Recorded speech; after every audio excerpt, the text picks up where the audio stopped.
Video tailoring చేసే వాళ్ళకి use అవుతుందని అయితే షార్ట్ వీడియో తీసాను అనమాట. ఇక్కడ సైడ్ కట్స్ కనిపిస్తుంది కదా, మనకి డ్రెస్కి అయితే ఎలాగ సైడ్ మనకి కట్ ఓపెన్ ఉంటుందో అలాగే బ్లౌజ్కి కూడా ఈరోజు నేను కుడుతున్నాను అనమాట. ఒక దీది నాకు ఇలా కుట్టమని చెప్పింది కాబట్టి ఇది వచ్చేసి బ్లౌజ్ మొత్తం అంతా చికెన్ వర్క్, థ్రెడ్ వర్క్ అనమాట. మిడిల్లో హోల్స్ వస్తాయి. ఫస్ట్ మనము హ్యాండ్స్ బ్లౌజ్ అంతా కుట్టుకున్న తర్వాత హ్యాండ్స్ని జాయింట్ చేసేసుకొని ఇక్కడ మనం ఎక్కడైతే మనకి ఫిట్టింగ్ ఉంటుందో అది కొలత తీసేసుకొని మిడిల్లో కుట్టేసేసుకోవాలన్నమాట. సేమ్ మనం డ్రెస్కి సైడ్ ఎలా కుడతామో అలాగే అనమాట. కాకపోతే ఇది బ్లౌజ్, అది వచ్చేసి మనం డ్రెస్కి సైడ్ చీలికలు ఓపెన్ పెడతాం కదా అలాగనమాట. ఇక్కడ ఎక్కడైతే సేప్ పట్టి ఉంటుందో ఫ్రంట్ సైడ్ అలాగే సేప్ పట్టి దగ్గర మనం ఫస్ట్ ముందు మిడిల్లో ఒక కుట్టేసేసుకొని దాని తర్వాత ఇలా ఫోల్డింగ్ చేసేసుకోవాలన్నమాట.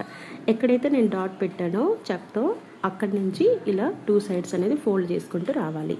మొత్తం బ్లౌజ్ అయితే ఇది వచ్చేసి హ్యాండ్స్కి మామూలుగానే బ్లౌజ్కి ముందే లేస్ వచ్చిందనమాట. బ్యాక్ సైడ్కి ఇంకా హ్యాండ్స్కి వచ్చేసి లేస్ ఇచ్చారు. ఇటు 2 సైడ్ ఓపెన్స్ అయితే షేప్ దగ్గర, అంటే ఇది వచ్చేసి క్రాస్ కటింగ్ అనమాట. మామూలుగా ఫ్రిన్స్ కట్ అయితే కూడా ఇలా ఓపెన్ పెట్టుకోవచ్చు, బాగుంటుంది. ప్లస్ బ్లౌజ్ నెక్ వచ్చేసి బ్యాక్ సైడ్ వచ్చేసి మొత్తం బోట్ నెక్ లాగా పెట్టేశాను అనమాట, ఓపెన్ నెక్ కాకుండా. బ్లౌజ్ వచ్చేసి ఐ నెక్ అనమాట, బ్యాక్ సైడ్. ఫ్రంట్ వచ్చేసి క్రాస్ కటింగ్. ఇలా 2 సైడ్స్ వచ్చేసి నేను కట్స్ పెట్టాను అనమాట ఓపెన్. చాలా బాగుంటుంది. ఇది ఒక ట్రెండ్ కూడా, మీకు కూడా యూజ్ అవుతుందని వీడియో తీసాను. వీడియో నచ్చితే లైక్ చేయండి.